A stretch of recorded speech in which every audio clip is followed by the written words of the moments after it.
ছোবড়া দিয়ে আবার কি করেছে ছোবড়া দিয়ে বলো। মাটি হবে, ছোবড়া দিয়ে মাটি হবে, মাটির সঙ্গে মিক্স করে গাছে দেওয়া হবে। তো সেটা দিলে কি হবে? সেটা দিলে তোমার গাছ খুব জোর হবে।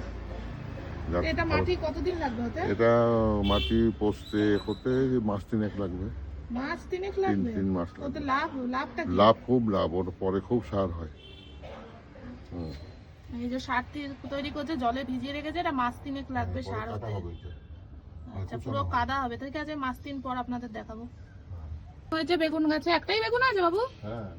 ও কাটা তো বাবু? কাটা না, টান না কাটা, তুমি কেটে দাও। এরকম না, এই তো এই ধরে দেখা যাচ্ছে না পাতাতে। এই যে বেগুন, এটা যাবে আমাদের চচ্চড়িতে আজকে। নিয়ে নিলাম বেগুন গাছ থেকে। ডাঁটা শাক আজকে হারভেস্ট হচ্ছে। ডাঁটা শাক, এই ডাঁটা শাক দিয়ে ইলিশ মাছের মাথা কুমড়ো দিয়ে আজকে চচ্চড়ি হবে।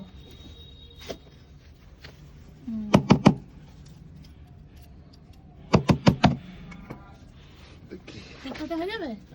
হ্যাঁ, একটাতে হয়ে যাবে। আরো ডাঁটা শাক হয়েছে ওদিকে, দাঁড়াও। আর লাগবে না? না লাগবে না। এই দেখুন, এই ডাঁটা শাকের চচ্চড়ি এত ভালো লাগে, ডাঁটাগুলো চিবালে পুরো মিষ্টি। ও, এই ডাঁটা শাক কি করে বসিয়েছে? এটাও বীজ এনে? বাবা দেখাবে কোনি আপনাদেরকে দানা।